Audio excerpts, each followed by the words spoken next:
بسم اللہ الرحمن الرحیم۔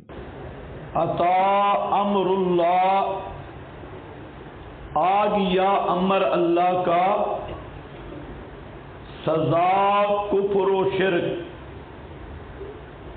مراد العذاب، یوم القیامہ یا عذاب دنیاوی۔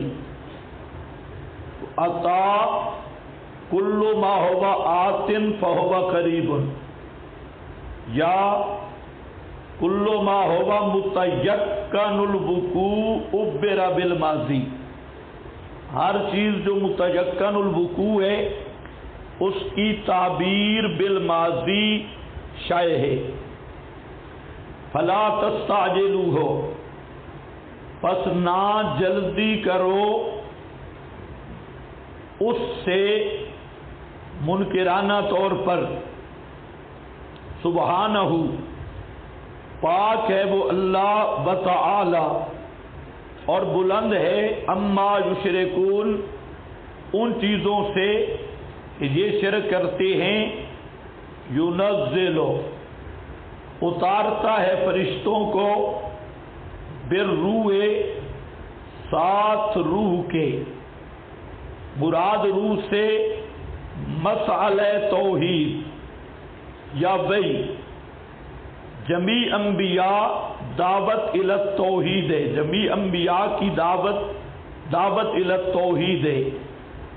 من امر ہی، اوپر تائید ہے، شورا انعام، علی من یشاء، جس پر چاہے، من عبادہ، اپنے بندوں سے، یعنی انبیاء۔ یہ بدل ہے من الروح،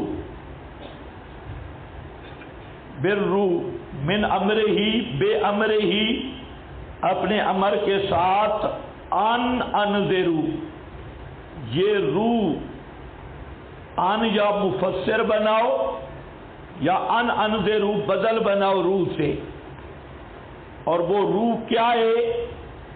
یعنی ڈراؤ، آگاہ کرو، انہ لا الہ الا انا فاتقون، اس بات سے کہ نہیں کوئی الہ سوا میرے، فاتقون، پس مجھ ہی سے ڈرو۔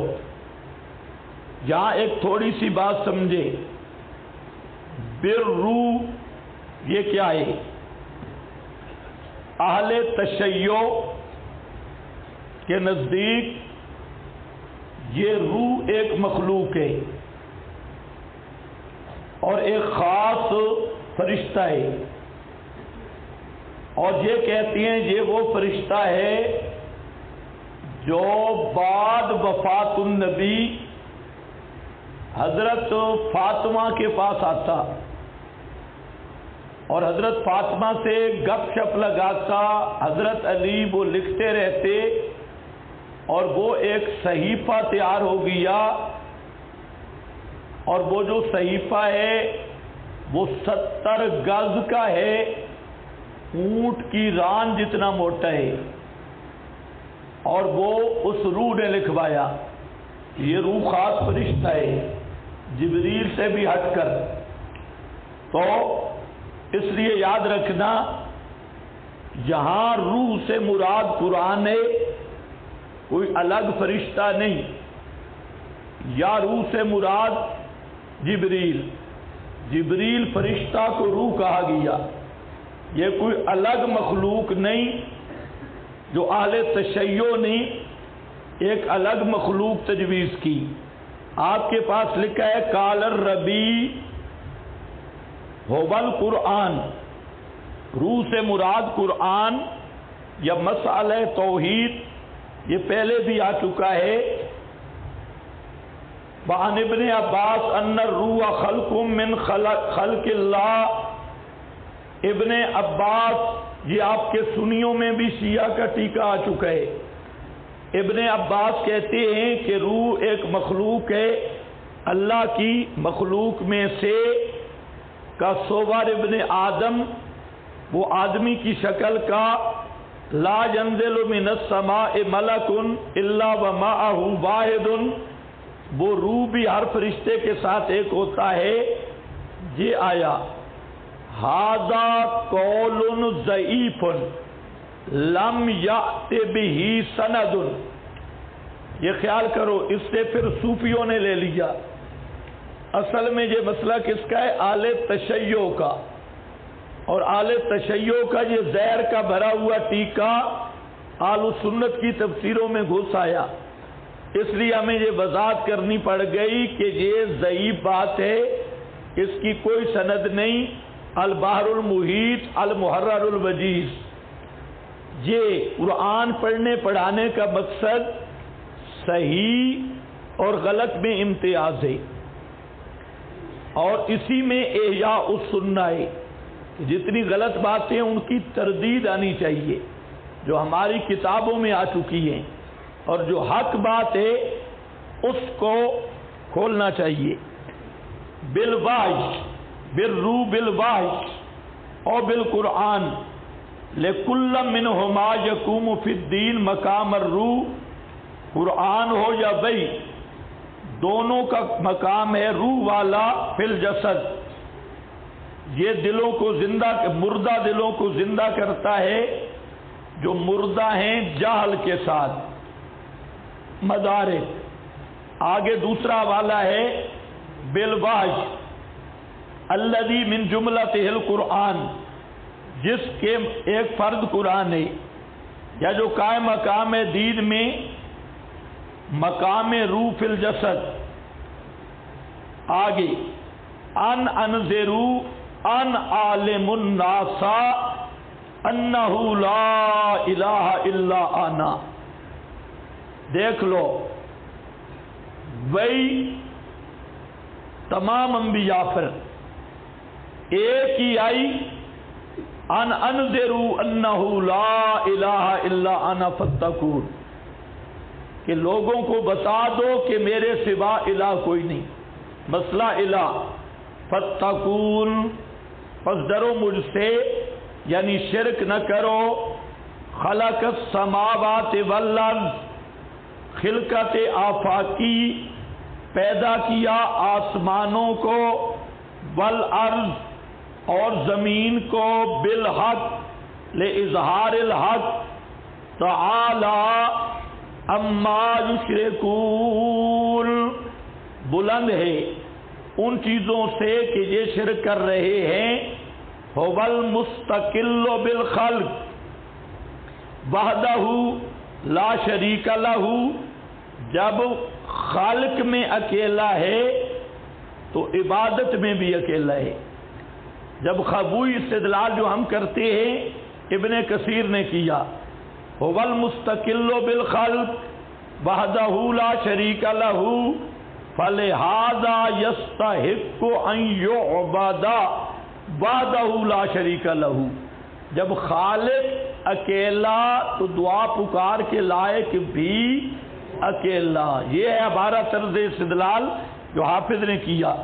تعالی اما یشرکون، خلقا، بصر بن جہاش کہتے ہیں کہ نبی صلی اللہ علیہ وسلم وضع کا یومن فی کفی فوضع علیہ، آپ نے اس پہ انگلی رکھی، ثم قال، پھر فرمایا، قال اللہ، اللہ فرماتے ہیں ابن آدم تو مجھے عاجز کرتا ہے، وقد خلقتک من مثل ہذہ، اس تھوک بزاق اس کی مثل یعنی منی سے تجھ کو پیدا کیا، حتیٰ کہ میں نے تجھے برابر کیا۔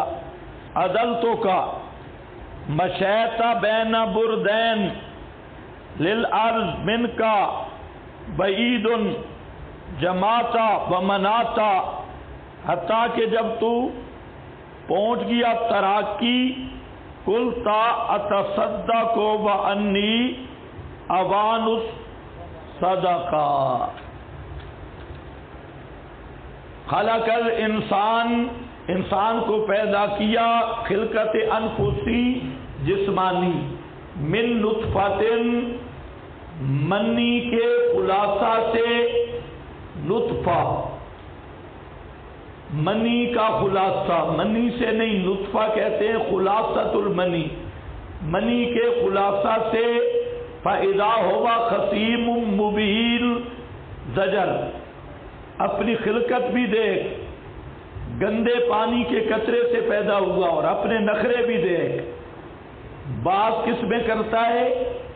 اللہ کی توحید میں ہیں۔ فَلْيَنظُرِ الْإِنسَانُ مِمَّا خُلِقَ، انسان کو چاہیے کس سے پیدا ہوا ہے، اپنی مادہ دے، من نطفۃ، نطفہ سے جو بدبودار، فَإِذَا هُوَ اچانک، خصیم مبین بہت جھگڑالو، واضح بات کرنے والا، واضح مناظر بن گیا، خصیم مبین، عند الجمہور و عند البعض ھذا بطریق النعمہ، بعض کے نزدیک یہ زجر ہے، فَإِذَا هُوَ خصیم مبین، اور مطلب ہے کہ اپنی خلقت کو دیکھ، گندے پانی سے پیدا شدہ، اور باتیں کس میں کر رہا ہے؟